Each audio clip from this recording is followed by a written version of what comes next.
Mountain goat হচ্ছে ওই ধরনের ছাগল যারা তাদের পায়ের খুরের জন্য বিখ্যাত। পাহাড়ের চূড়ায় উঠে তখন নিচে সিংহ, হায়না, বাঘের মতন বিভিন্ন হিংস্র প্রাণীরা ওৎ পেতে বসে থাকে।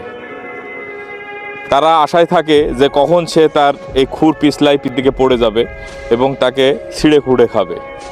কিন্তু নিয়তির কি পরিহাস জানেন? সেই গোট আপনার খুর ব্যবহার করে সে উপরের দিকে উঠে।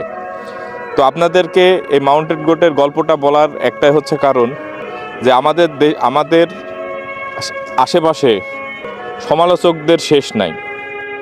সবাই আপনার সমালোচনা করবে, আপনার খারাপ চাবেই। ঠিক আছে, আপনি যখন ব্যর্থ হবেন আপনার জীবন থেকে, সবাই আপনাকে ছিঁড়ে খুঁড়ে খাবে, কেউ আপনাকে সামান্য কিছু দিয়ে সাহায্য করবে না।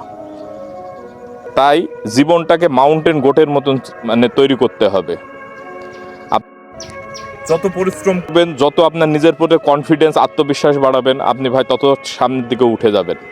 আর যদি আপনি এখান থেকে একবার ফেলোর হন, তাহলে সমাজের মানুষ, এই আপনার চারপাশের মানুষ আপনাকে ছিঁড়ে খুঁড়ে খেয়ে ফেলবে। তাই জীবনটাকে মাউন্টেন গোটের মতন তৈরি করুন।